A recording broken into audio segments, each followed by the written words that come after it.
കേരള ബ്ലാസ്റ്റേഴ്സിന് തിരിച്ചടികൾ വലിയ പുത്തരിയൊന്നുമല്ല. ISLന്റെ 10ാം സീസൺ തുടങ്ങും മുൻപും തുടങ്ങിയതിന് ശേഷവും അതിങ്ങനെ ഇടയ്ക്കിടയ്ക്ക് സസ്പെൻഷനായിട്ടും പരിക്കുകളായിട്ടും കിട്ടുന്നുണ്ട്.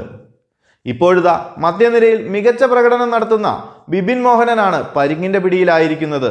കഴിഞ്ഞ മുംബൈ സിറ്റിയുമായുള്ള മത്സരത്തിൽ ഒരു ടാക്കിളിനിടയിൽ കാലുമടിഞ്ഞതാണ് കാരണം. മത്സരത്തിൽ തന്നെ വിപിൻ പുറത്തേക്ക് പോകുന്നത് നമ്മളെല്ലാം കണ്ടതാണ്.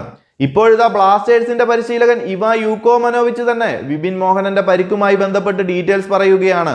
അതായത് ഇവാൻ യൂക്കോമനോവിച്ച് വിപിൻ മോഹനനെ സന്ദർശിച്ചുവെന്നും നിലവിൽ ഗുരുതരമായ പരിക്കുകൾ ഒന്നും തന്നെ ഇല്ല എന്നാണ് പറയുന്നത്. കാലിന് പൊട്ടലുകളൊന്നും സംഭവിച്ചിട്ടില്ല, എന്നാൽ നിലവിൽ റെസ്റ്റ് ആവശ്യമാണ്. അതുകൊണ്ട് തന്നെ മോഹൻ ബഗാനുമായുള്ള മത്സരത്തിൽ വിപിന് കളിക്കാൻ സാധിക്കില്ല.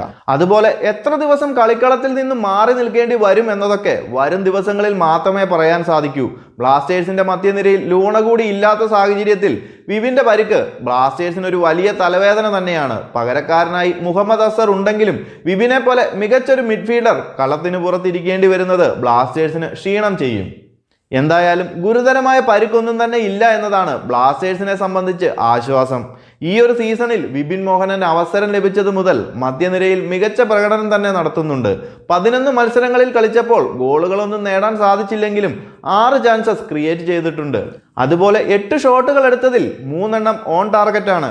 7 ഇന്റർസെപ്ഷനുകൾ നടത്തിയപ്പോൾ 414 പാസുകൾ നൽകി ഏകദേശം 85% പാസിംഗ് ആക്യുറസിയോടെയാണ് വിപിൻ ബ്ലാസ്റ്റേഴ്സിന്റെ മധ്യനിരയിൽ ഉയർന്നു വന്നുകൊണ്ടിരിക്കുന്നത്.